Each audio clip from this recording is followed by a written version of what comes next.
Craig from Chicago. As a black man myself, I want different types of people to win the world title if given the chance to. But something about this Kofi Kingston push just does not sit well with me. I understand the people are really behind him, and WWE could really use some new top stars other than the usual faces. But this Kofi push just feels very rushed and out of nowhere just to give Bryan an opponent for WrestleMania. I get that Mustafa Ali could have been that guy had he not gotten hurt, but to me, he really was the best option. Now that Kofi is in this spot when he probably was not in the plans at all, everybody is getting behind him, even though he hasn't done much to stand out on his own. And after 11 years of being on the roster, he still has not given me a reason to care if he wins the title or not. Does this make me ungrateful or wrong for not getting behind his push? Absolutely not. Just because you have no interest in seeing Kofi Kingston win the WWE title does not make you a bad person, regardless of what skin color you might be.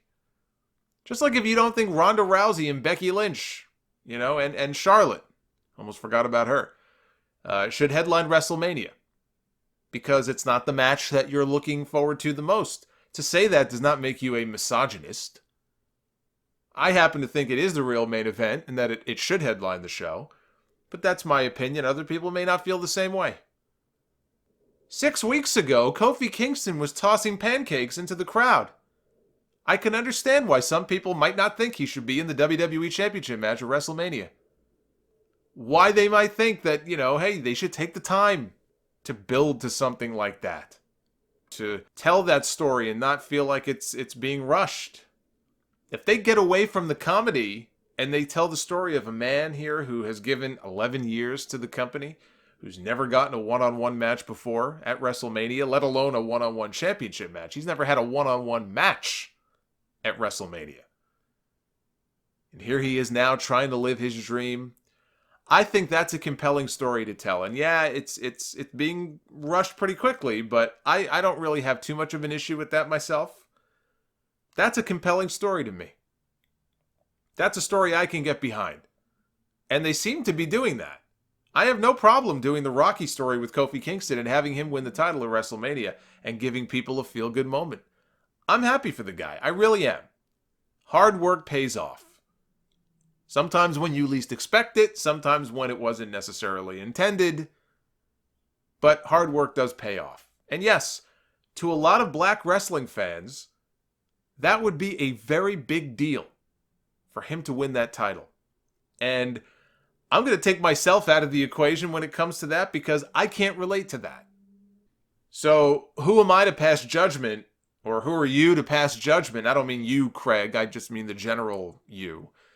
And say how those people should or shouldn't feel about it. Me, I just want the best possible match for the championship at WrestleMania. Same thing with the women's stuff. I don't want the women headlining WrestleMania just so they can say, oh, hey, look, the women are headlining WrestleMania. Look at us, everybody. I want the women to headline WrestleMania because it's been the most compelling story since the summer when Becky turned on Charlotte at SummerSlam. And then the Rousey match was made. Nia punched Becky in the face, and it made her even more popular. And there's no other match on that card right now that belongs in that main event spot. With the WWE title, had things been played out differently, if Samoa Joe was a badass babyface who didn't lose every fucking time he's in the ring, he would have been a viable challenger for Daniel Bryan at WrestleMania. If Mustafa Ali, who just came back, but if he didn't get hurt, I loved the underdog story they were starting to tell with him, but neither of those things happened. Kofi lucked into a spot that was not intended for him, and he's making the most of it. For years, Xavier Woods has said that it was his mission, him and Big E both, it was their personal mission to make sure that Kofi Kingston one day became the World Heavyweight Champion. His goal was his goal wasn't, I want to see myself become the World Champion. He wanted to make sure that his friend, Kofi, became the World Champion because he deserves it, in his words. This is what he was saying 2 years ago, 3 years ago. Well, now that day has come. But if you don't agree with it, or if you're not fully on board with it, you don't have to feel the need to apologize for it. I'll get behind Kofi because I like the guy, and I happen to think him winning at WrestleMania is going to mean far more to certain people than Daniel Bryan retaining is going to mean in the grand scheme of things.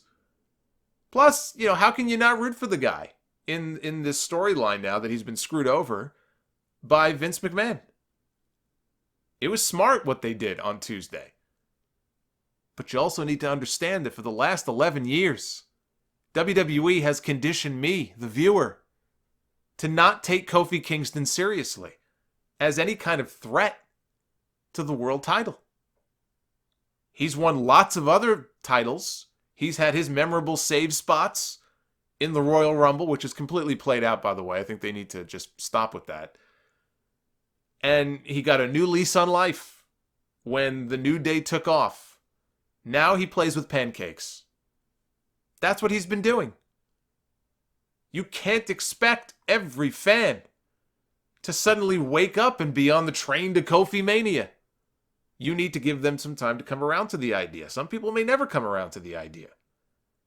I just want the best possible match at WrestleMania. That's either going to be Daniel Bryan against Kofi Kingston or Daniel Bryan defending in a triple threat against Kofi Kingston and Kevin Owens. I think it's pretty safe to say Kofi Kingston is going to WrestleMania. And I think he's got a damn good shot at becoming the champion. But just because you don't think he should be, like Craig, that doesn't make you ungrateful. That doesn't make you wrong. Because you can't tell me that if I could time travel in my DeLorean back a year, or 2 years, or 3 years, and you asked me, hey, who's wrestling for the WWE title at WrestleMania 35? And I said Kofi Kingston. You can't tell me that you wouldn't have laughed in my face. Or that you wouldn't have made some kind of sarcastic remark about, how far the company has fallen. And you would have said the same thing about Jinder Mahal becoming WWE champion. And that's not the fans' fault, although I'm sure Paige would blame us for that too. It's not our fault. That's just how he's been positioned for all these years. When you're slotted at a certain level for so long, people get used to seeing you at that level for so long. And you just can't flip a switch and expect that everybody is going to be on board with the idea. And if they're not, make them feel like that somehow makes them a bad person. That's horse shit. You support whatever wrestler that you want to support. It's a television show. Be thankful that it isn't The Walking Dead, or Kofi would have been killed off 5 seasons ago.